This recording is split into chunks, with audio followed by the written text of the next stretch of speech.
Welcome to Best in Class. My name is AJ Madden. I help individuals and organizations become best in class at what they do. Today's guest is legendary self-defense instructor Michiel Mulder. He is based out of Amsterdam, Netherlands. He is the author of the new book, Violent Nights, which is outstanding, by the way. He runs one of the most successful self-defense YouTube channels in the world, the School of Self-Protection. Since he was 12 years old, Michiel trained in jiu-jitsu and judo. At 16 years of age, he made a transition to boxing and Thai boxing, competing in kickboxing and Thai boxing. Experiencing multiple fights against multiple subjects on the street and as a security professional gave him new insights and understanding between the difference of martial arts, combat sports, and real violence. Because of this need to adapt, Michiel started to analyze what worked and what didn't. He quickly realized that it came down to keeping things simple and acquiring the right mindset. He then began training under legendary self-defense instructor Lee Morrison in his highly effective urban combative system. And now Michiel represents urban combatives everywhere, the curriculum everywhere in Europe via seminars, workshops, in regular group and private training. He has taught in Germany, the UK, Belgium, Finland, Italy, Switzerland, Denmark, Sweden, Holland, the Czech Republic, France, Luxembourg, Portugal, and Australia. In the near future, Michiel plans to expand his teaching to the rest of Europe, Australia, and the United States and Canada, as more and more people understand the need for realistic self-protection. Michiel, welcome to Best in Class. Thank you very much. I'm honored. Well, honored to have you. And Michiel was one of when I first started this podcast, he was on my list of dream guests because I believe he's one of the best experts in the world on self-protection. Inside and out, top to bottom, he lives it, and he's worked very hard to become one of the top experts. So my first question is, what are some key habits that helped you get to the top of your field? These habits of high performance that anyone could apply. I also believe you're a real expert on high performance as well as self-protection. What are some key habits for you that helped you get there? I think to, first of all, have a passion for what you teach. But my passion, if somebody asked me the question, why are you doing this? I would say building people. But I want to build people with something I'm good at. And at the time, I understood when I dealt with real violence that this was my talent. I could keep my head clear when I had to use it for real, when I had to fight in real chaos. And that's a pretty useless talent in the real normal life. So people call me like things like a sociopath, and I actually am on specific areas, but they didn't see it as a useful thing. And I didn't see it for a long time until I understood, like, wait a minute, I can teach this to people. And now I found a way with something negative to teach something and build something positive. So build people via good self-protection training. I think that's a good thing. But the passion keeps you going. It's the constant forward offensive pressure. It's thinking about it, waking up with it. When I drive my car, I'm thinking about it. How can I make this better? How can I make the students better? It's a non-stop process, and it is an obsession, sometimes unhealthy, but we try to keep it healthy. Yes. So the passion, I can only say that number one passion, go for it, 100%. And if you have a passion, all of a sudden, all the information you need to absorb is easy to absorb. Give me something very boring, I don't want to know. But this stuff, I'm like a sponge, you know. I want to know it all, so I can make my students better. That's the whole thing. Oh, beautiful. Beautiful. And you touched on, you and I talked about this before we recorded, about the difference between a healthy obsession and an unhealthy obsession, and how you had the self-awareness to know when things were becoming unhealthy, as many high-performance individuals do. It becomes unhealthy, where, in my definition, unhealthy is it affects your health and your relationships. When your obsession for your work affects your health and your relationships. So what's some advice you would give for people to keep that passion, that obsession to be great in their craft, healthy, that you've discovered? I mean, we all, especially if you're a high performer, you want to do as best as you can. you will not listen to people. You will follow your heart anyway, but you need to bump into that wall first before you understand, oh, wait a minute. So it is a no failure, only feedback thing. I bumped into a wall hard. I mean, I lost relationships, and that's a good thing. Don't get me wrong. I had partners that didn't support my teaching. They didn't understand. And now I bumped into a partner that really motivates me and really supports me, really. And that's number one. You need to have a good woman, or depends, or a partner behind you. That's I would say that's very important. A strong, in my case, strong man needs a strong lady. Yes, that's the one thing. But also, I neglected myself for years, training all the time because I had to do it all. And the teaching, seminar is 5-hour teaching, and I'm not the one teaching like nowadays. You see some private trainers, they have a phone in their hand and they 10 more push-ups. I'm not like this. I will be soaking wet from sweat. I will explain and I will teach and I will show, and then I let them do it. It's like, again, I said it before, it's something takes over in me. It's really not me doing it. It's something in me teaching out of passion. And then you can imagine that it takes a lot of energy. So I would say good maintenance is very important. I bumped into problems, muscle chain problem, the inside of my leg, my core was destroyed. I could not sit without pain. For 3 years, I was constant in chronic pain, and now I found out the reason. They even installed hernia meshes to fix it. They didn't do it; they make it worse. So I had surgery recently. They get the mesh out, and now finally there's a way that I can sit reasonable again.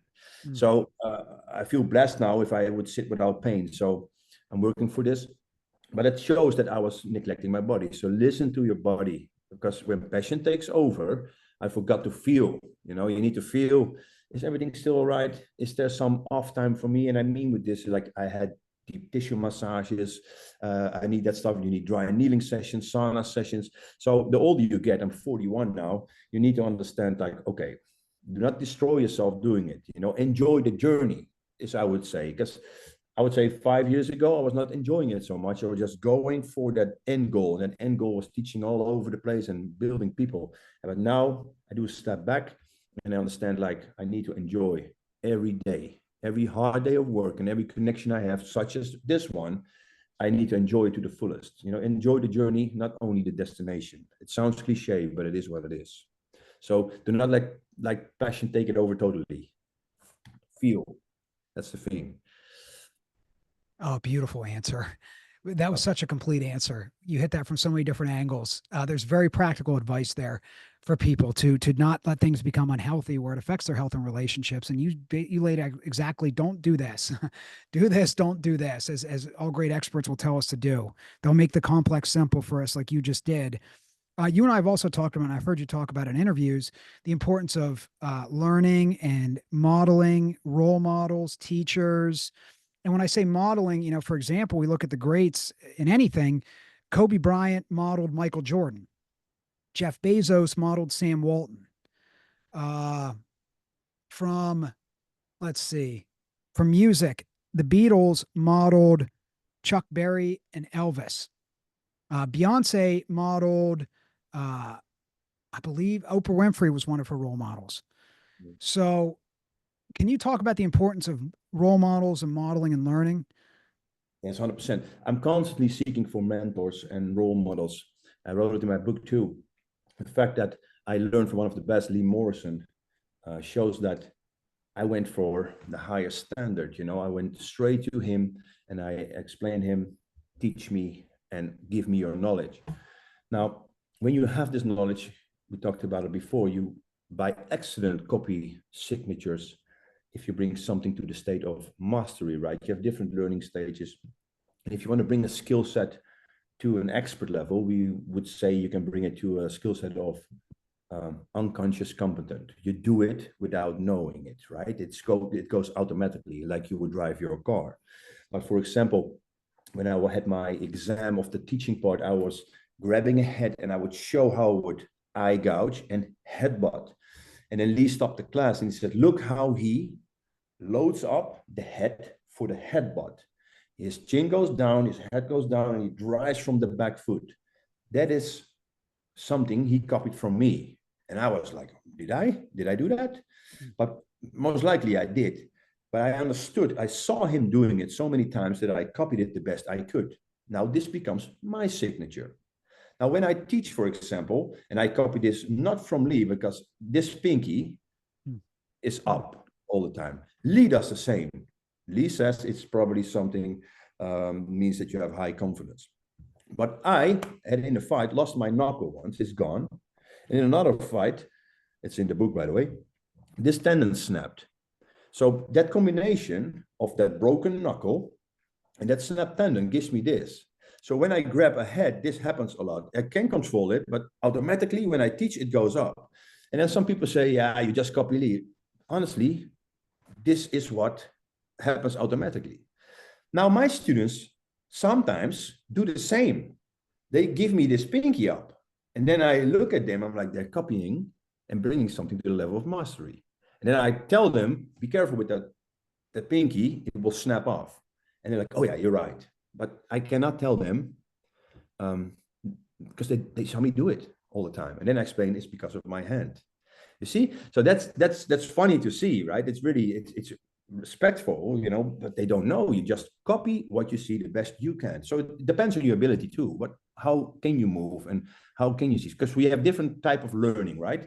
You have visual learners, auditory learners, or kinesthetic learners, right? And often you're a combination of this. So if I have a student and I teach him something and I see the student turning his ear towards me, I now most likely think that he is an auditory learner. So I need to explain him verbally what I'm doing. But some people, when I teach them and I see them do, for example, they're punching and I see them slipping the back foot. I tell them, your back foot is slipping away, keep connection with the floor because that's your kinetic chain. And they say yes, but they still do not correct it.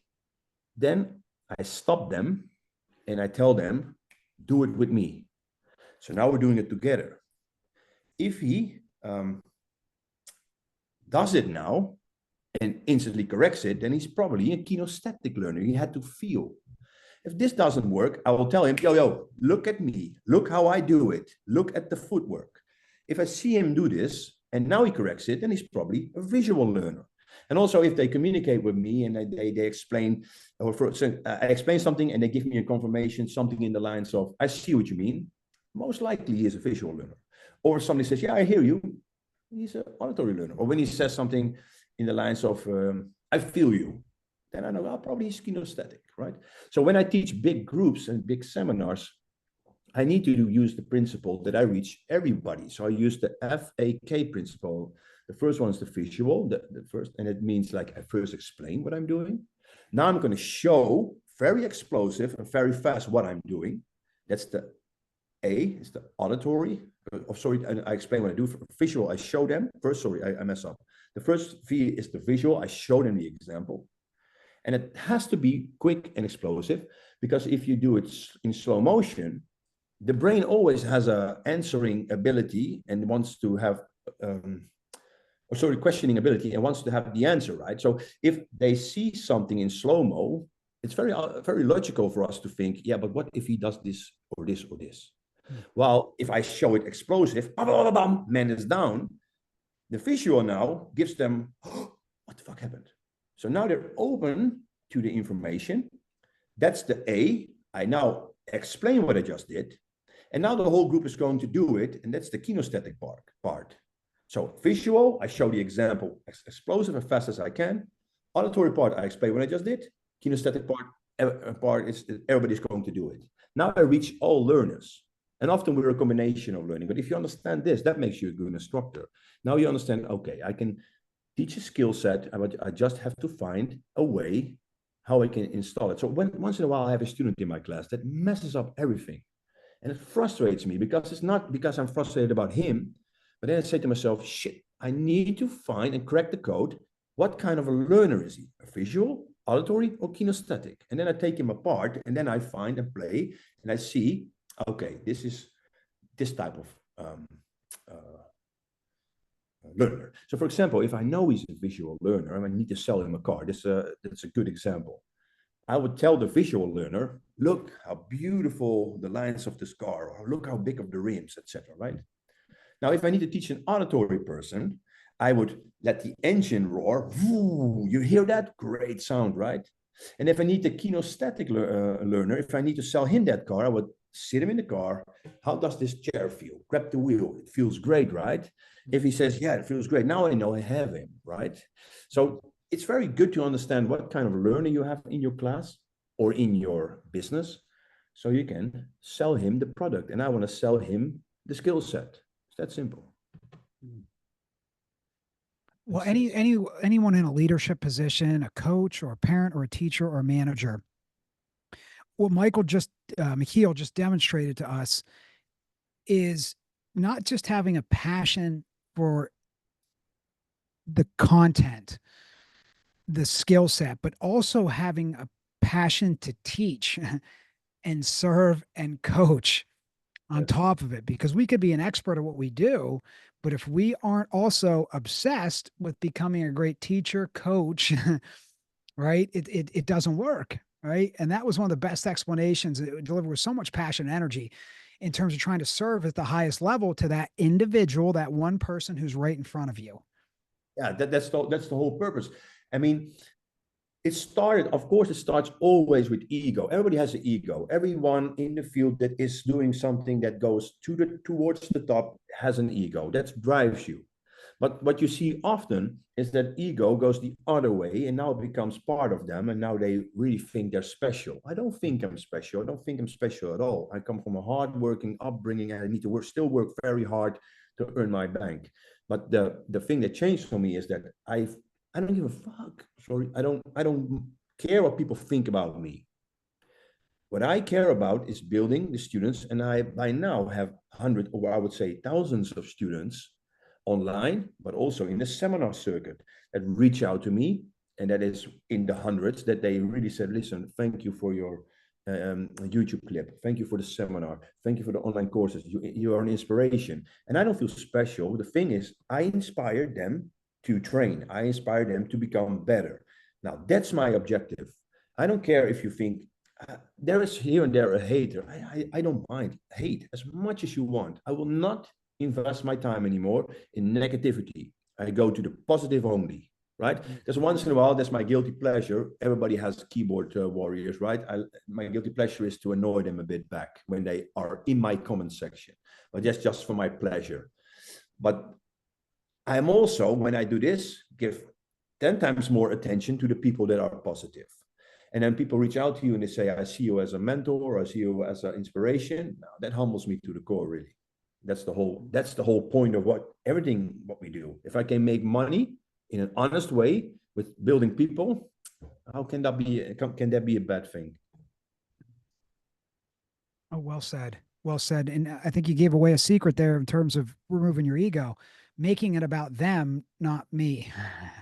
Exactly. And then you make that connection with the people you're trying to serve. It's not about you and your methodology. It's about them getting better, which makes it, that makes an elite coach, teacher, leader. The thing is, I saw recently, I was in, I don't know where it was, and otherwise I would not tell anyway. So, but I just came on the airport in that specific country, and I saw the host waiting with another guy, and they hit each other and said, we have to go. And I saw they were both nervous, and I didn't understand why. And they were really nervous. And then I started to break the ice, blunt joke, very open. I share everything. And in that same weekend, the next day, one of the guys that was sitting next to me, he was in a divorce. He felt really shit, and I saw it. But he was laughing all the time. He made jokes, and he was the funny clown, And I recognized, bro, it's fine. You're probably acting like this because you feel miserable. So we're almost at my hotel, and I grab him, make connection with him. I'm like, listen, I know you're in a shit situation at the moment, and I hope everything is well with you, and take care of you, because I think you're smiling a lot and you're fucking miserable on the inside. And he became emotional, and I became a little bit emotional because when I see people in pain, but that fact, he said, thank you very much, man. I'm like, no, take care of you, man. Thank you. And then we get some connection after that. But that's the thing that's so important. People don't want to see, but I recognize, wait a minute, there's something underneath this, right? And that can only be done if you connect with people. And if you connect with people, I think that can only be a good thing. Makes sense. The risk in this is that everybody becomes your friend, and now the business, you start giving away everything. I need to be careful with this, because I still have a healthy business. But what's wrong by making some reasonable money and then be human beings? Because we all go forward. We're all this left brain driven, constant forward offensive pressure, and we forget to connect with people. And that's the majority, I believe in, at least. Connect. Beautiful thought. Beautiful thought. Now, in terms of, I also consider you one of the top experts on confidence as well, not just self-protection and the habits of success, but also self-confidence. I challenge everyone to go to school of self-protection and watch some videos, and you'll see it in the videos. It's very clear. You carry yourself with incredible confidence and conviction. What are 3 to 5 things that people could do to develop bulletproof confidence in themselves? Good point, because I was very insecure when I was younger. But I would say this thing: step out of your comfort zone with everything in life, right? So if you want to do something, do it. Because I know so many people that are scared of something new, but at one point you fall down so many times that you don't care anymore. I don't mind what people think about me. You like me or don't like me, I couldn't care less. And it becomes by testing yourself. And if I look at the skill set in self-protection, what I teach, it's all battle tested anyway, but the stress test we did is pretty rough.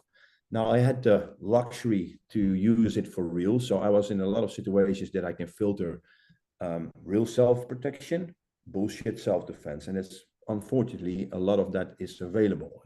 Fine motor skill, technical rubbish that will disappear under real fight duress or fight stress, right? But also this comes from a platform of testing yourself, stepping out of your comfort zone.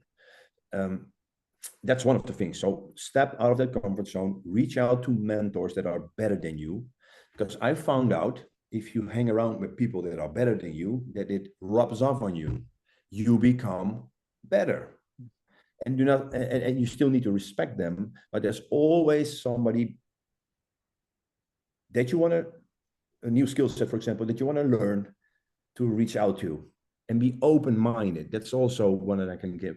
To not be closed-minded. Some people, they think they know it all. And when the older they get, it more closes down almost, right? I would say stay open-minded. Everybody can teach me something. I always say this. Even the biggest, I would say this politely, I would say fuck up, but you need to filter that out. Even the biggest fraud in self-defense, because I get a lot of videos. Michiel, what do you think about this? And then I see a guy teaching absolutely bullshit-o, right? And then when I see this, I'm like, yeah, I'm still learning from him. I learn how not to do it, right?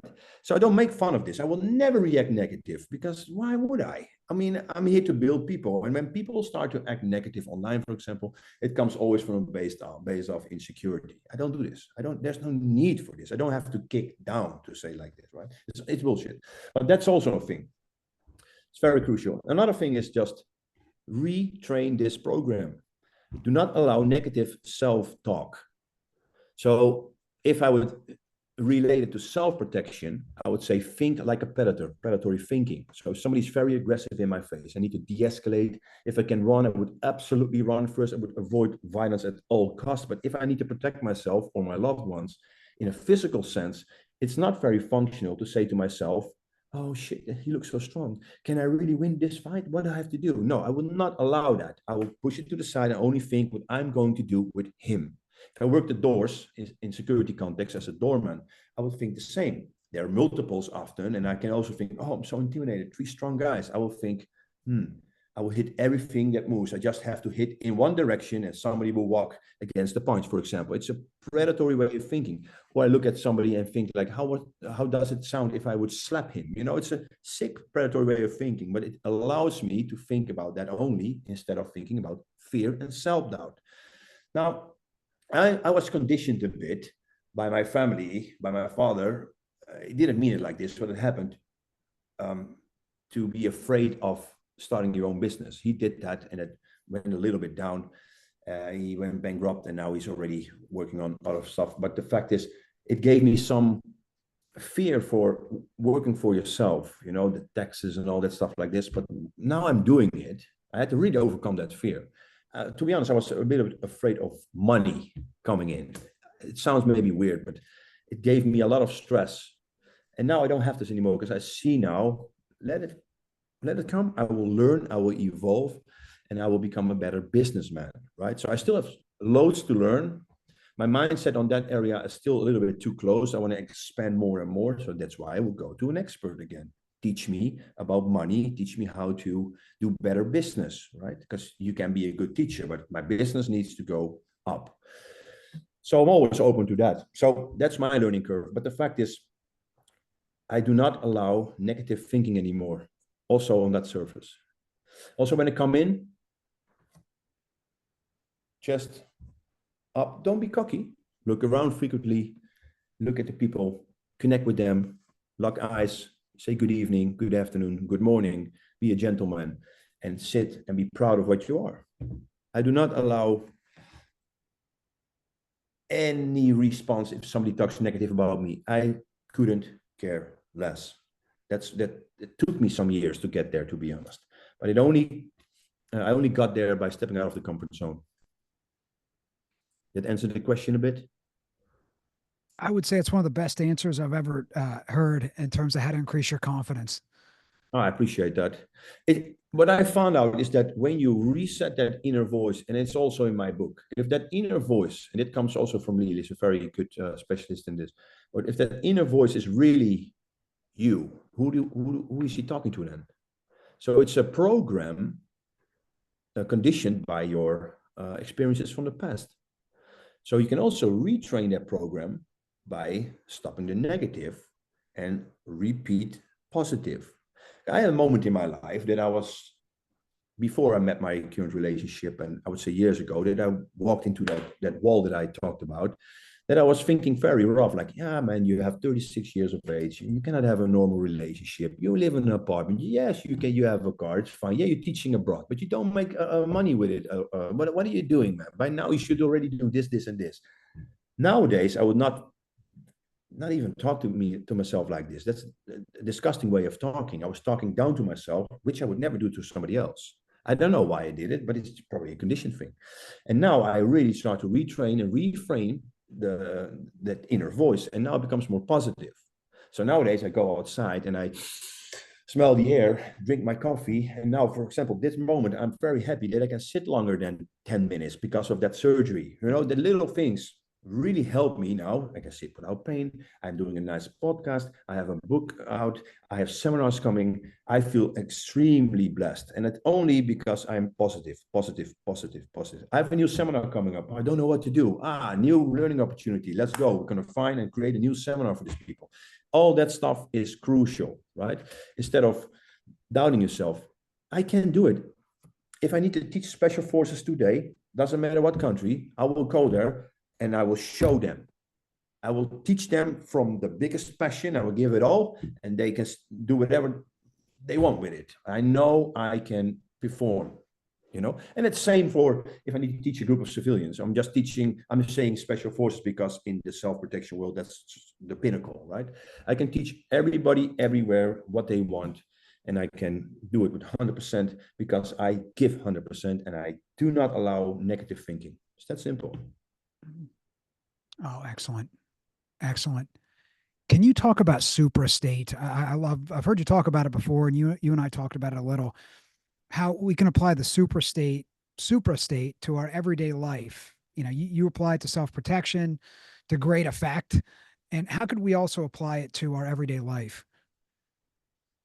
Good point. For example, now I have switched on this superstate of teaching. I try to speak clear. I use this more hand gestures. Why? I don't know. It's just how I do it. But you cannot see my dog, but I have this little dog on the couch. When I grab him, I talk soft. I use my voice different. My body language different. My body language is different, right? My brain regions work different. When I talk to my girlfriend, again, body language changes, voice changes, even how I look changes, right? Different regions of the brain getting affected. When I work the doors, I'm more strict. body language is already like this. I'm more aware. So again, different brain regions. I communicate more strong. I'm really polite. I want to be the host of the night until it's time not to be the host. All that stuff is very crucial to use and understand. If I need to teach my student how to deal with violence, I'm teaching them to become aggressive. That means that you're not aggressive 24/7. You need to find a superstate in you that can be switched on to deal with this horrible situation, become an aggressive individual, eliminate the threat, and then go back to you, the real person, so you can be kind, can switch back to cognitive thinking again, so you can make intelligent decisions, such as talking with a police officer, treating yourself from injury, going to the nearest escape route, etc. Driving a car without questioning it. That's crucial. A superstate, we're already doing it.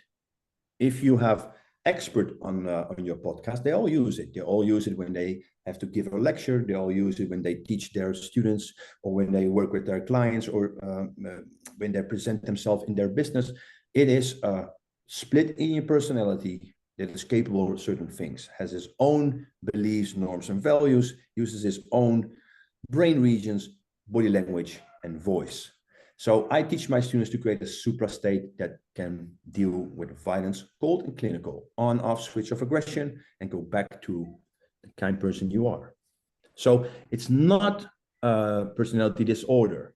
Now you mix them up, right? Now when I come home and I start to smack my wife, that's not a good thing, eh?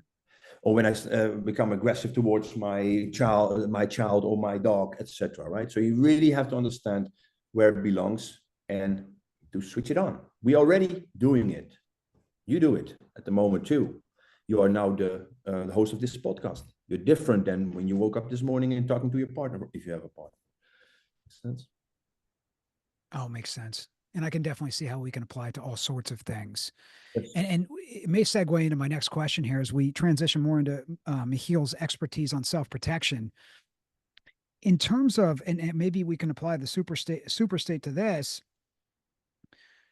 what are some ways to help us master dealing with difficult people in our everyday life? Because I find over the years, I've been fortunate to be able to train in self-protection and mixed martial arts close to 20 years. And it's a reason why I sought out Michiel, because I think he's one of the best in the world. What he teaches is 100% real, legitimate, useful. He hits it from so many great angles. So whether you learn it through his online course, his seminars, he's got this great book he just put out. There's many ways to learn from him. And I really challenge anyone who wants to learn to protect themselves and to be more confident and to move through the world different. Right.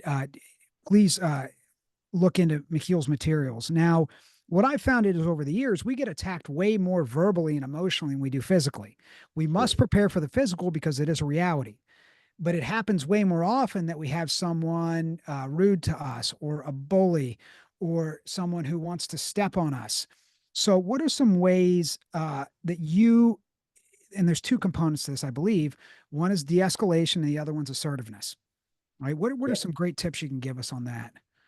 First of all, people treat you the way you let them, right? Now, it's easier said if I'm a pretty big guy, I guess. So for me, it's a little bit easier to say. But again, people treat you the way you let them. So if I work the doors, for example, I use always my assertiveness. Some people mistake that as aggression, which is not, because once they know, when I switch on my aggression, they know. But what I always do is point it out and tell. So for example, if I work the doors and I see a guy coming in, right, and has a puffed up chest, and he comes in and I say good evening to him, so I can make a connection. If there's no response coming from him, I see this as him ignoring me or arrogance. I stop him, lightly touch him on the chest, lightly push him back and say, listen, I see what you do. I see you have your chest up and you come all arrogant. I say good evening to you. The least I want is something back. And then you're going to get two reactions. You can say, what do you say? I'm like, okay, this behavior, I will not tolerate. It's end of you. Tonight, you will not come in. And then it goes further, right? Or you say, I didn't mean it like this. You became across like this. And now I can give it some humor, for example. I say, but maybe I just having a bad day, right? And now I shake his hand and now welcome, my friend. Enjoy your night. But now he knows, that guy doesn't take anything, in a very polite way, right? So if I would say, for example, a lady, with a guy that is too pushy on her, right? She could be very clear in the communication. And now that's the biggest challenge I can teach a lady, because, you know, they communicate on a totally different planet, not even level. I talk about different planet. So guys are pretty simple. You need to communicate clear, right? And even then, the ego and the testosterone is in the way. But for a lady, you should say, listen, I'm not attracted to you at all. So please keep some distance. You really make me feel uncomfortable. Now, this is very easy for me to say, but if I need to teach this a lady to use it for real in a situation that is very awkward to her, now that's already a challenge. But if she could do that and communicate very clear, there's a possibility of an escalation. But now she can upskill in level of force and uses maybe her voice in a different way by screaming, or maybe ask for help. But clear communication would already help a lot. Although that said, doesn't happen all the time, because girls are also conditioned to be nice all the time, right? That's in our nature. Also, guys, nowadays, everybody wants to be nice all the time. But there's a generation now that is very comfortable talking trash behind the keyboard, and they think you can say everything without a consequence. So you can be very polite and you can be very assertive, and you should. You should be assertive in a polite way. So when I deal with a manager, for example, once in a while I have security jobs still that I need to deal with people like this. If I feel they're condescending, I would say, sorry, sir, I don't understand why you talk to me like this. I would not appreciate it. Please don't do it again. Do it again. In a very polite way. And they're often getting shocked. Didn't mean it like this. Yeah, we came across like this, but all good. You see? Or it escalates from there. They'll say, listen, I'm not working for you anymore. Have a blessed day, and then they go away. If you are assertive, there is a consequence. Right. And a consequence is always good to keep it very subtle. But sometimes when you need to upskill, that's what it is. I'm telling you 2-3 times on a good day, and the fourth time I will have an action. And action can be I escape or I do something. That is the whole point of assertiveness. So one time I had a girl coming back, right? She had a guy touching her all the time in the establishment where she was going out. And she said to me, he was touching me all the time. I'm like, but you were assertive. Yeah, I was assertive. But did you say then? Don't touch me, she said. How many times you said it? I said 5 times. Don't touch me. For me, that's not assertion. Now they start to play games. So I will teach that same individual, listen, you only say once and a good day twice. And the third time means you will hit, push, and run, or do something, or escalate in the use of voice. Yes, it can be ugly, but that's assertion, right? If I give a boundary, I will not change that boundary. Cross it, and there will be a consequence. It's that simple.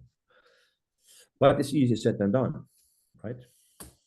And it takes repetition and practice, because I've heard you talk about that a lot, how much you rep in the superstate with your students in terms of the movements and the assertiveness until they become so good they can't do it wrong. I think I heard you say that. It's almost like Pavlovian conditioning. You need to train the brain. And that's why you need to train realistic. So if we talk about aggressive role play in my self-protection training, you need to train with aggressive role play. Because your amygdala, that's your threat detecting organ, is connected with your hypothalamus of the brain. It's your emotional command center. You need to work in that, I would say, triggered response. So if I would, for example, I teach you a defense for a choke. The majority of self-defense schools, they train the static way. So what happens? Somebody's standing there waiting to get the attack. They get a choke and they do the cool shit, right? But in real life, that choke will be present, but not only the choke, there will be aggressive role play and get aggressive face and pointing in your face or squeezing and like that.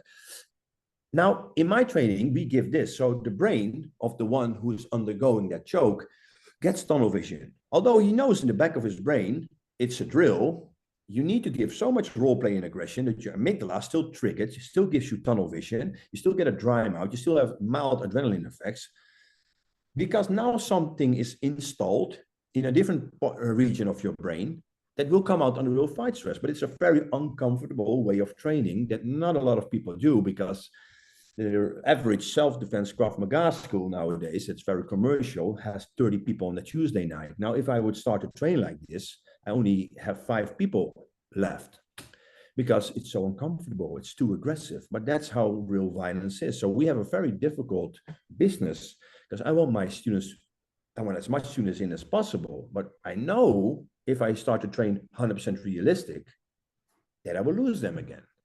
But that's everything in life. So, but I'd rather choose the way of honesty. That's why I teach in the international seminar circuit. My groups are fine. I have 15 people, 20 people sometimes, but internationally, way better because it's so uncomfortable. Because I refuse to train the rubbish. It has to come out on the real fight. So that means uncomfortable again. What did I say before? You have to step out of your comfort zone to grow. You need to understand, and you have to train so hard. And when you deal with real violence, you would say, in your brain, how much harder than my training can you be? I did this on a Tuesday night. So if we talk about profanity, I use this a lot. I'm so desensitized to profanity that I sometimes use it too much that people are shocked by it. But on the other hand, if somebody screams at me on the street with aggression and profanity, I couldn't care less. It was just, I trained it last Tuesday. And that's what I have when I have my students too, that they get desensitized to violence and profanity so they can keep their brain cool, right? So I don't know if you know about this, the student in literature called Henry Molaison, patient HM. No. Got an operation by Dr. Scoville, and Scoville removed his hippocampus of the brain, if I'm correct. And the hippocampus stores the long-term memory. So basically what this patient had, and this man reached the age of 80 plus or something. But what this man had only short-term memory, so he could not remember anything longer than 15 minutes. But what they found out with him, so every day he was like, good morning, I'm Henry Molaison. And then the whole stuff started again. But what they found out with him, when he got a response, when he got scared, for example, he got a jump scare, like a Jack in the Box thing. Let's say he would walk around a specific corner, and every time around that corner, somebody would scare him. Over time, he developed a pattern that he recognized. Remember, this man has no ability to have long-term memory again. When he was around this corner, he knew at one point, wait a minute, I need to avoid that corner. And that's because that shock moment found a way in his brain to not use it first on the, because it happens normal stress responses. First, it looks at the short-term memory. Is there a response installed? So let's say you get a choke. Short-term memory, survival stress response, will search on the short-term memory if there is a defense for the choke. Now it has to be gross motor skills thing only. Fine motor skill would deteriorate on the real fighters anyway. If it's nothing on the short term, it now will check the long term. If there's something installed on the long term, I did this a month ago, now it will be installed on the short term and comes out as a response. Now you can imagine it takes some time. But if you bypass the whole long-term memory from the brain by giving the right emotion behind the attack, the brain found a way to store it in the, they call, if I'm correct, the cerebellum and the basal ganglia of the brain. Basically, it's all not so relevant. The brain found a way to understand, hey, I recognize this. And that's only possible when the attack is done with the right emotional intent. So your brain can deal with the intent and find a way to deal with it. Now it becomes another day at the office instead of static repetitions that will do nothing for you. Oh, very interesting. It's technical, but basically it means train with the real emotion and aggression. So your brain deals with the adrenaline, because I had situations that my colleague Hodge, very nice guy from the UK, very good instructor too, he had to grab me, shake me, intimidate me, and he gave me a slap. I didn't anticipate that slap, but it was all legit. I know in the back of my head he will not hit me and beat me up for real, but I just had to undergo it for, I would say, 30 seconds. I got so much tunnel vision that all the people around, because it was a demo we gave, that I didn't see them anymore, and I tripped on my own feet, until the point that I thought that somebody tripped me. And I know it's a drill, but your brain doesn't know. The amygdala, your threat detecting organ, you have two of them. This didn't know it was a simulated drill. It's the same reason it can not deal with visual violence. If I look at violence, let's say in execution, you feel nauseous if you're a healthy person, right? That's an adrenaline effect, right? In a drill, the same. He doesn't know, he knows it's a drill, but he still gets the adrenaline effect, until the point that when I use aggressive role play, I get shaking extremities. Now that's one of the adrenaline effects. I'm so aggressive and I play this aggressive individual that I start to shake, and I know I'm just playing it. So tell me about this then. That's the brain understanding, wait, real threat. If you work in this area, now you train the realistic stuff. the real good survival stress response that will come out under real fight stress. Because the first thing that amygdala does is giving you this flinch response, right? Hand go up, crazy face. When this happened, the whole cycle is already completed. Heart rate will go up. And if you are in the range of, I would say, 115 and 145 beats per minute heart rate that is up because of adrenaline in the bloodstream, now your complex motor skill, like boxing combinations, are fine. But above 145 beats per minute, it all goes out of the window and you only have gross motor skill stuff left. That's why I only teach gross motor skill stuff. And even they measured in law enforcement training, in training, peaks in heartbeat of 300 beats per minute. This is how fast your heart rate can go up under real fight stress when adrenaline is rushing through your bloodstream. So we work from this perspective only. Now, if you can keep your head very cool, you're cool as it can be, now you can do all the cool stuff. But let's be honest, the majority of people, me included, have a very difficult job by controlling that adrenaline, so controlling that heart rate. Because if the heart rate is controlled, I stay in the cognitive part of the brain. When it goes faster than 145 beats per minute, my cognitive part of the brain, the frontal lobe, is closing and limbic system takes over. And that's where emotions and instincts are present. And that's where that training I just explained comes in. I think it's really important for everyone who's listening. If you're looking for self-protection training, realistic self-protection training, you have to go somewhere who at least does something similar to how Michiel approaches it, where there's a mental and emotional component. There's an inoculation component. I was very fortunate when I first started training. Thank you, David Light, Sensei Dave Light, Sensei Corey Wimberly, Sensei Jeremy Corbell, for doing that type of training with us through the verbal fence, which I know you're familiar with, Jeff Thompson's work. And really, so if you really want to learn how to defend yourself, there must be a mental, emotional component that you get inoculated into. And also, if you're just looking to assert yourself in everyday life and de-escalate, you got to run towards the fear and run towards difficult conversations. So what you is rep that? it out. Out of your comfort zone, right? That's right. Exactly. It's a confidence boost, number one, like you said, and it's also very practical, Yes.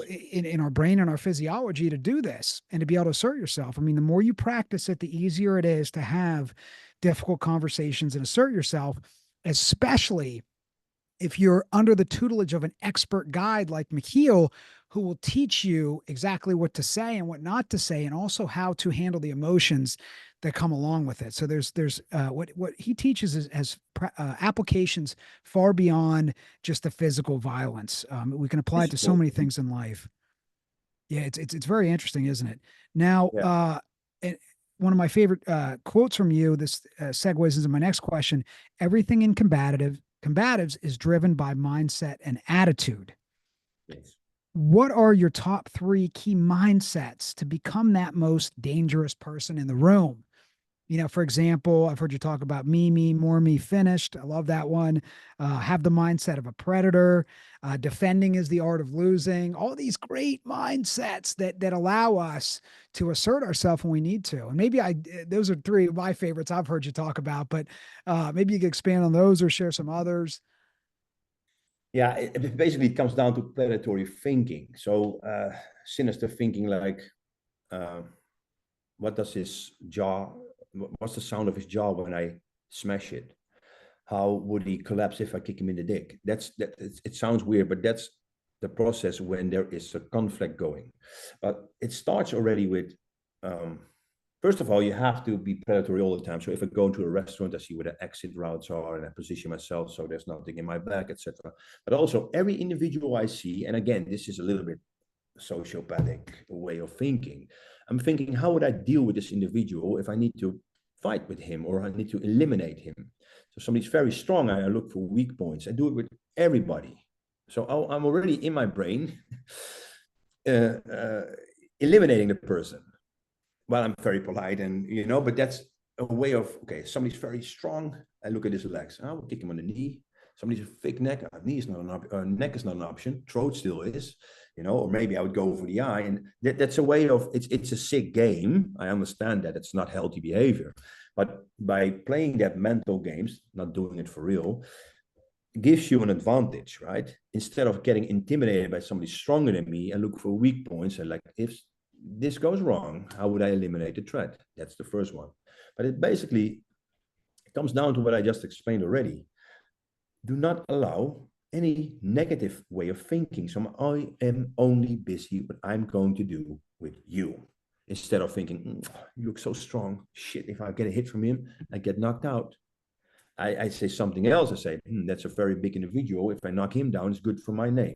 You know, it's a sinister sociopathic way of repeating and answering your own questions, right?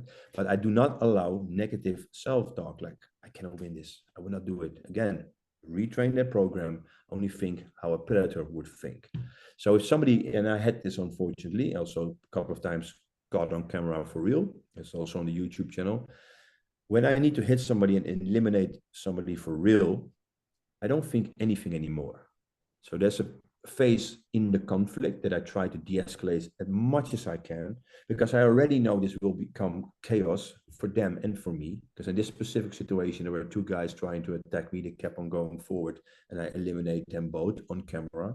So I'm one of the self-protection instructors that have the luxury to show the real deal. And then I really try to manage to de-escalate because I don't want damage for them. I know this is going wrong already. So but what does this say? I have a predatory way of thinking. I want to de-escalate for them, not for me. Because if as soon as they touch me, I will knock them out. It's that simple. That's actually what I believe.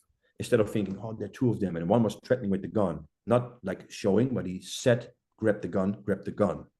So I assumed they had a gun. In the end, there was no gun. But then I tried to de-escalate with the fence, and they kept on coming forward, and then I eliminate one, and then eliminate the other one. It's like a split second. That's So an incredible video, by the way. Yeah, That, thanks. Already had a good breakdown in this. that was the why. episode on not getting touched, right? Was that the video? That's footage, but I did a really breakdown, 15 minutes about the game plan that I used. That is dealing with multiples, and I said real footage. That one is there, but you need to sign in. I think 18 plus.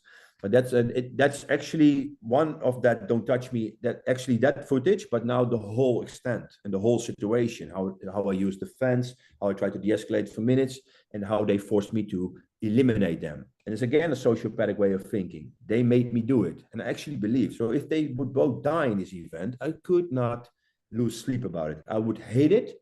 I would not like it. I would, for the family, but for me as a person, I had no other choice. I can live with that. You know what I mean? It sounds bad, and it is bad, but I will never seek for conflict. I try to de-escalate as much as I can. But when it's self-preservation, it's self-preservation. It's that simple. So what would I say? Only think predatory. But I also notice when the talking is done, he comes forward and I have to do something. I don't think anything. I just hear the sound of the sea. The Japanese call this mushin. It means no mind, no thinking. And then boom, the hit starts, training comes out. So as soon as I switch on the aggression, I don't have to deal with all the build-up adrenaline, the fear that I have. So I'm also scared, of course. It's all gone. That's why nobody is fearful when angry. He can only be in one emotional state at the time. That's why that a cold clinical aggression, that superstate that switches on and off, is so crucial. Now I can state manage my fight stress, right? And that's my tip I can give you. Think, don't, like a predator, don't doubt yourself. And when it's go time, do it with cold clinical aggression, right? That makes perfect sense. It makes perfect sense. Now, in terms of the most important self-defense techniques a person should learn, and we do this exercise in self-protection. I'm sure you've heard of it, the parking lot test, where we have 60 minutes to teach someone. They have to go out and defend themselves in real life in 60 minutes. Yes. And we only have 60 minutes to teach them how to do this. Now, it's really a thought exercise. That's almost an impossible task, not necessarily, but it's, what would you, maybe your greatest hits, your most important self-defense techniques that people need to learn. And then we can go on YouTube and look them up, and we can purchase your course and learn them. How would you answer that? Depends on the individual. So the first thing I would teach them is what I call the negotiator drill, right? So it's on my online course. I made a photo with an individual with a bag over his head, tied to a chair. Under his chair is a big bomb. Now I'm telling the people that I train, let's say you need to deal with an aggressive subject, and that aggressive subject has your loved one tied to that chair, back over the head, bomb under the chair, and he has the detonator in his hand. Make sense? As soon as the aggressive individual talks to you, gives you aggressive role play, you need to deal with that role play, try to de-escalate, but you cannot bruise his ego. As soon as you bruise his ego, he will push the button, boom, there goes your loved one. Now, if you have that negotiator, now you are the negotiator. You need to negotiate with keeping his ego intact. And I want to de-escalate as much as I can. Otherwise, boom, loved one dead. Now, I promise you, if this will be the case, how polite would you be? How much would you swallow your own ego and keep his ego intact to avoid your loved one getting blown away, right? That is the first rule I give them. Try to de-escalate this individual. For example, you took my fucking parking spot. I want that spot. You saw me waiting. You're the last drop. I will give it all now. Get your car away right now. Often it happens like, I was here for you, and now there starts a fight on the parking lot. I would say, I'm so sorry, man. I was daydreaming a bit. I didn't see you waiting. What I'm doing right now is I grab the car, put it away. It's all yours, my friend. I apologize. Now, if it goes from there and he keeps on escalating, now it's just a sociopath. Now I would say, hit first. From a position of, I don't want a problem. Boom, switch it on. Because now you deal with a sociopath. But understand, 80, I would say 90% of the people is just a good guy having a bad day. And you are the last drop. So who are you to directly hit him then? De-escalate. Do everything in your power. If that doesn't work, you did your best. Now the physical is a logical thing to do, right? And then you want to do it from the element of surprise instead of, come on then.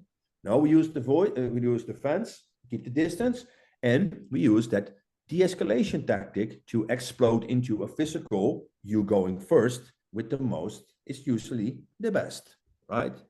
But first I will teach them the art of de-escalation. It's the best thing ever, right? So when I work the doors and I see a very big guy and I say, listen, my friend, I need to get you outside. We need to talk a bit. That's a tactic. I will never address the problem in the bar, right? Otherwise now I need to drag him out. Sometimes they're smart enough to say, or what? And then I would tell them, I will work for my money. And I try to smile. And often this helps, right? So if I can get him out, I talk him out, I communicate, and then I find a middle ground, right? I swallow my ego. If he wants to go in and maybe he was a little bit, had a big mouth, I can live with this as long as he's listening when I'm telling him, right? But one of the things that happened with a big guy in our security context, he was twice my size, big arm wrestler. And we were sweeping the bar. 4 guys were still on the table and they refused to go. I see my colleague that is twice their size going to the table and ask them, guys, can you leave? And I see something happen and he comes back. Because he's a very insecure guy. He was strong, but very insecure. He says, Michiel, they don't want to leave. Like they don't want to leave. Now I asked him twice, but they're making fun of me. And you couldn't believe how big this guy is. If he saw how he was, then, but he stopped security. He could not find it in him.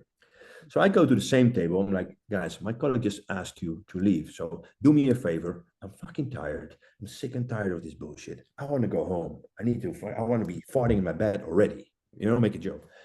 Then they laugh. I'm like, yeah, you're right.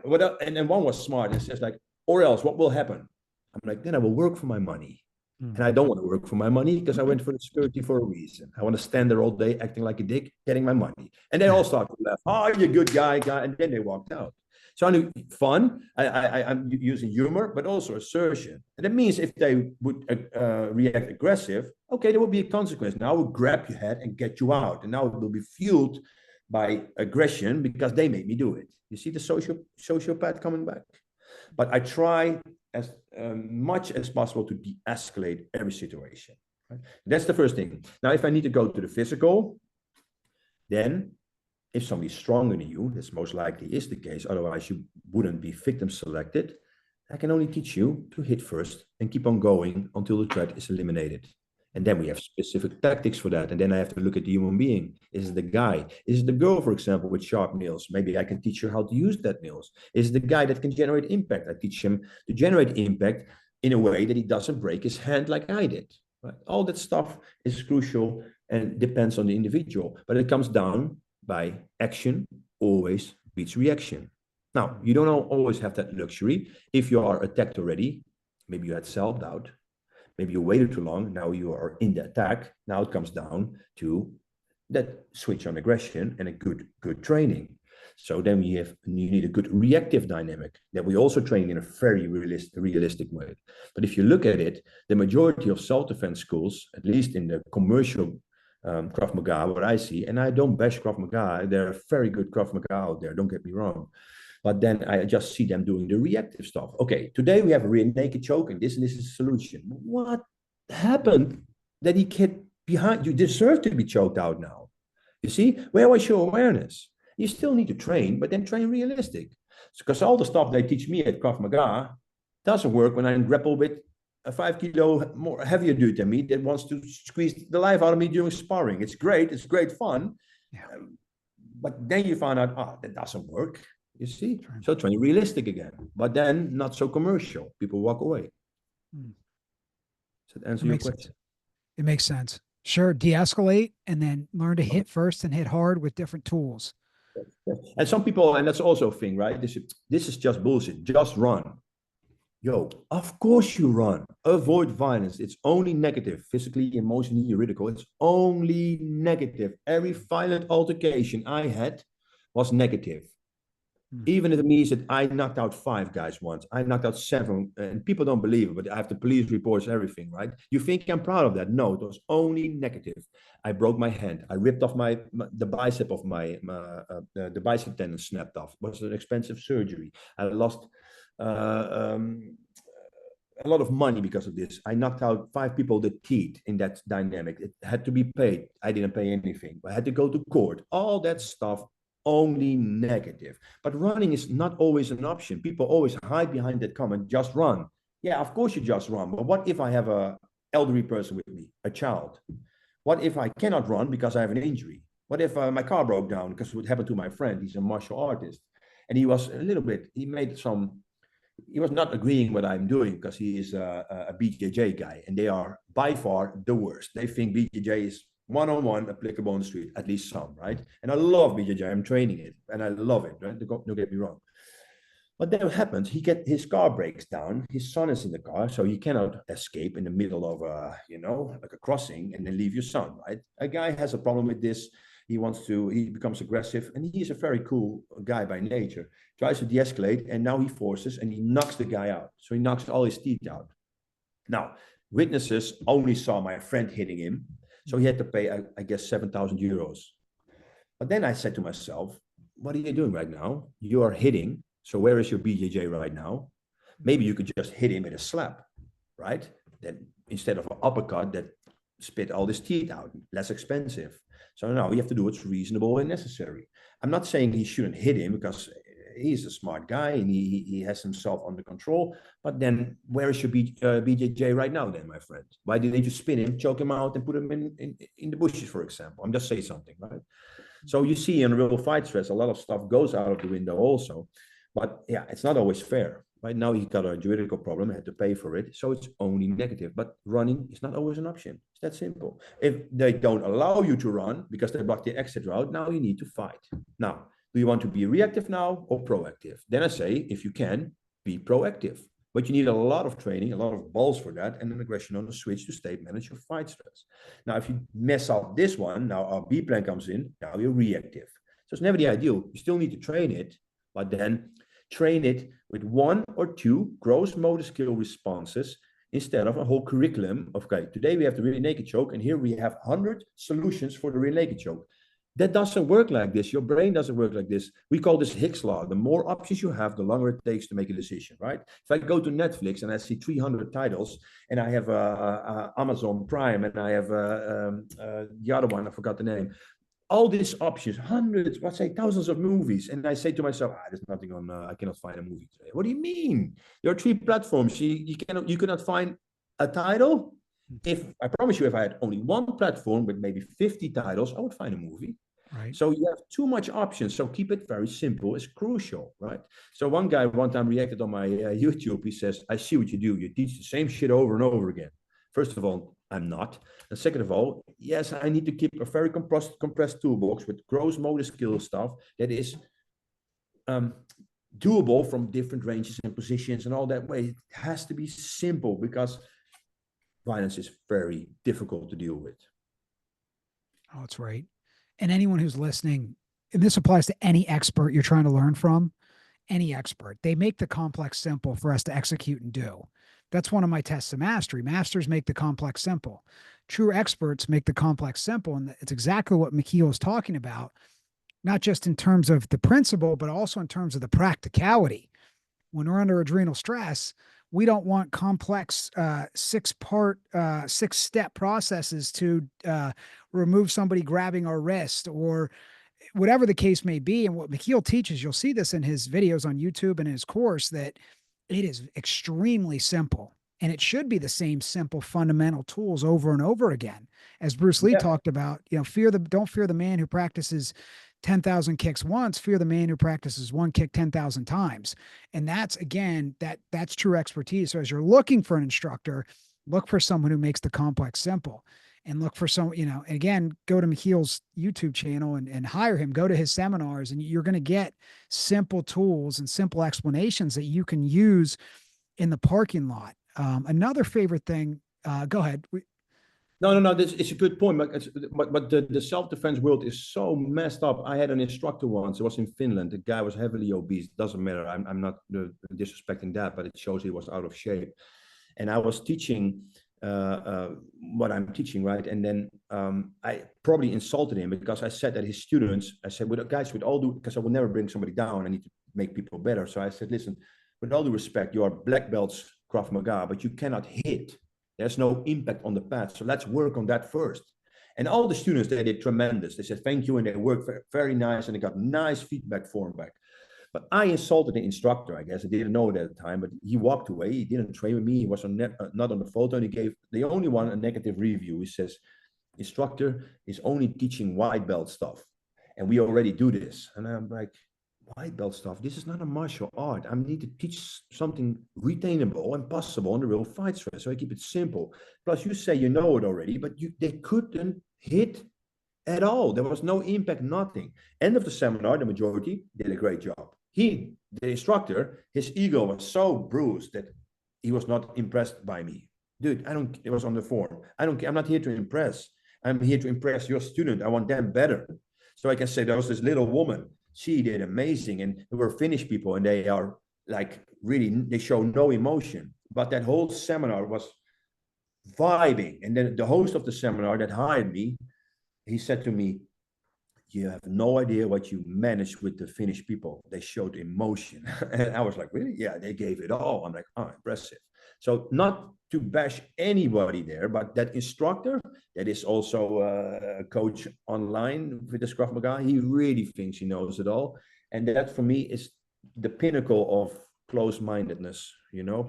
I don't want to insult him, but maybe you should say to yourself, what is my learning curve? Or do I know it all already, right? And it was just simple stuff. And if they talk about white belt stuff, now I know enough. It's not a collection of technique, my friend. Think Hicks law, like I explained before. It will not come out on the real fight stress. That was the last point. Oh, that's a great point. Don't be a technique collector, right? And keep it simple. It's the white belt. It's the things we learn as a white belt are the things that we're going to use at the highest levels. You see it in the UFC. Jabs win fights. Yeah, right? 100%. Muay Thai clinch a knee, a rear naked choke is the highest percentage choke in the UFC. We learn that as white belts. Yes, right? 100%. In any sport. 100%. We say advanced combatives is the basics done well on the highest stress. Well said. That's right. That makes sense. Maybe lastly, 2 quick questions if you have time. One is on the predatory optics, which I love when you talk about that, the 3 keys to that predatory optic and how we can avoid them. how we can avoid being the predator with, in simple ways. Don't be Yes. alone. Don't look like a. Yes, yeah. So basically, the predatory optic. How does the predator looks and scans for his prey? Right. First of all, if you are alone, you're more vulnerable. It's that simple. So that's one. It's very easy. The other one is, are you switched on or off? And it means like, are you in the moment? So a majority of people nowadays are sinking in thought or in their phone. They have earplugs in and they're on TikTok, right? They can always, sometimes they always walk into a manhole or on a highway, get crashed by a car, right? So if I am simulating a predator, I'm looking for a victim, and I see people like this, I'm like, I would rob you because you switched off. If you have a very bad day in an emotional sense and you're thinking, you have stress, maybe you have stress about money or relationships, you can also be in that state of being switched on. You're in the moment, but not in the moment, right? You're walking there, but you're not in the moment. Makes sense. A predator will recognize and understand, that's weakness. Another way of weakness can be, maybe you have a limp, maybe you have literally an injury. Another weakness can be if I show a very insecure body language profile, right? I look weak, then you most likely become victim selected, right? So switched on or off is crucial. So by the simple fact, listen, when I walk into a restaurant, I often hear and see people look at me, and then people that are with me, they say, why is everybody looking at you? I'm like, I don't know, I'm probably an intimidating person. But it's not because of the big arms or the tattoo, I guess, because also when I'm in suit, I have the same when I really cover it all up. It's the simple way of me looking around and recognizing exit, exit, and also communicating with people. I see everything. Only that action, by being aware in the moment, is already an anomaly. Look how many people do it. If people do it, they're often from security, police officers, etc., army, etc. It's not a normal thing, but I cannot not do it. I at one point was teaching in a seminar in Belgium, and I was teaching, and I look at the door all the time. And I noticed that people that were looking at me also started to look at the door. And I recognized I shouldn't do this. People were constantly like, what are we looking at? So that was my awareness switching off all the time. So be switched on and do not show weakness, like I explained before. So if I have a copy of me with a friend, good body language profile, in the moment, looks you in the eye, not staring, but good evening, very confident, strong body language profile, good use of the voice, very assertive. And when somebody's not showing weakness and is in the moment, so phone in the pocket, no ears in the ear or no earbuds in, nothing, and be in the moment, now you less likely get victim selected. Now, there's another thing that comes down to this. If you got almost victim selected, it will be most likely, if it's not done from an ambush, it will be done from an interview. So somebody will connect with you, or multiples will connect with you. And now it depends on how you sound and how you react on them. So if you sound very posh and you have a big Rolex on and you look very weak again, now it's very logical that you can be robbed. But if you sound kind of rough around the edges, that's why when I use profanity, I want my students to learn from it, right? But do it in the right way. I had a surgeon once, I was teaching him, and he had to push and then use verbal command. It was funny. He doesn't have it in him, that aggression. And he used a really funny way of, in his eyes, curse words. But in real life, they will start to laugh. So I had to teach him how to use profanity. Can you imagine? And then now he could do it. Now I'm like, whoa, that guy, he still looks like the surgeon he is. Very nice gentleman. But when he uses his voice now and the profanity, you think, whoa, that guy has a different upbringing. Didn't expect this. Now you get that moment instead of like, weak, soft target. He sounds like a hard target right now. So how you deal with the interview is crucial. And it comes down again, be aware of the preset cues, understand how you communicate, and show that you're not a soft target. Lee always says, if you look like food, you get eaten. Don't look like food. It's that simple. Oh, brilliant. Brilliant. Thank you. Excellent, excellent, excellent. One of my favorite concepts that you share, and how to avoid that predatory optic, and how to be that, never a victim, be that hard target, not that soft target, which is, so that right there can absolutely save somebody's life. So I suggest everyone rewinds that and listens to that 1 or 2 or 10 more times about how to avoid the predatory, how to avoid the predator, how to not look like food, right? Yes, That's crucial. That's worth its weight in gold alone. Maybe lastly, you're such an avid learner, I can tell. What are some of your favorite books or documentaries or films on personal development, on confidence, mindsets, and in self protection as well? Or YouTube channels, things that what do you, anything you learned from? yeah. It's basically I have from guys like, for example, it's not really martial art related or self protection related, but it's um, Mike Israel. He's a sports scientist. He's a funny bodybuilder guy. He makes fun of himself. He doesn't take himself so serious, but such a knowledgeable guy and Sure. such. He's humble. He's so humble. He's a guy I want to copy. You know. But also, if I look, for example, like the documentary of Conor McGregor, I don't like him as a person. I'm more of a Khabib person. Makes sense. But if you look at his mindset, I would suggest go to Netflix if it's still there and watch that documentary. That guy is brilliant. He created a superstate. He uses his predatory way of thinking. That's the pinnacle of how you condition that program, right? This guy 100% believes in himself. And when I was doing Thai boxing, I also went into the ring like I'm going to destroy this man. I'm just collecting the prize instead of, oh, he looks like a trained fighter. Oh my, stuff like this.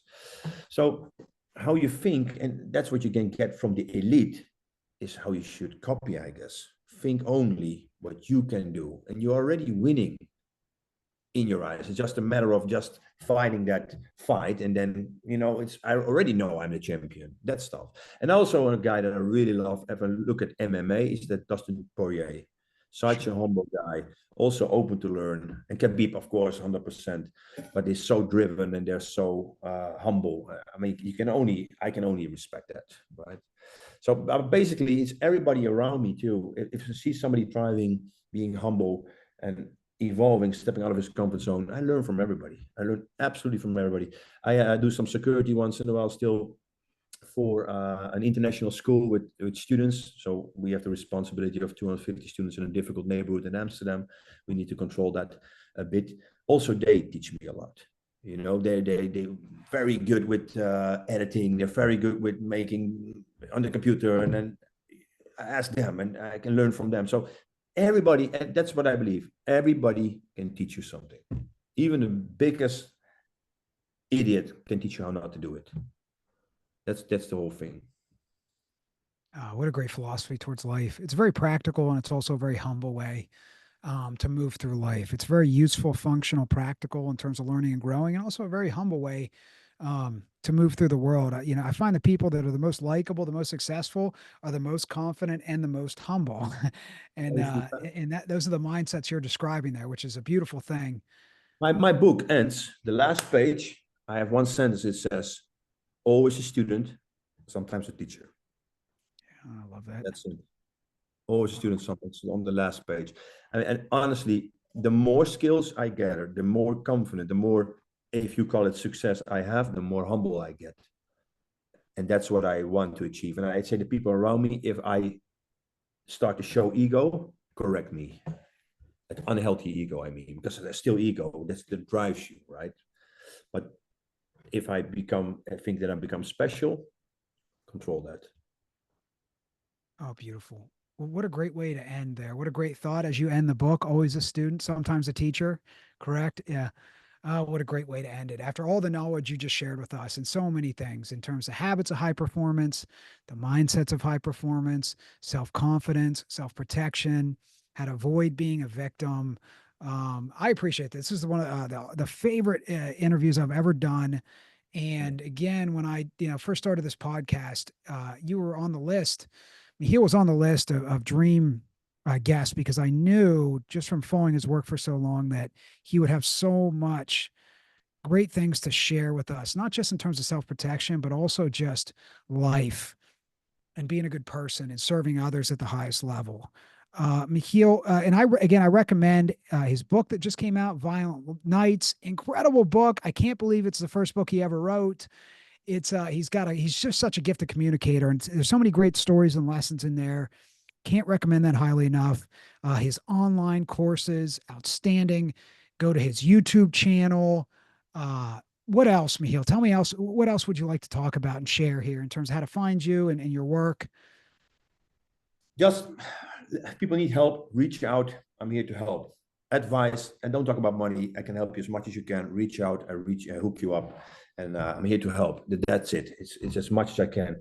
I see there's a lot of interest in the USA. It's incredible how much courses go to the USA, and also how many books.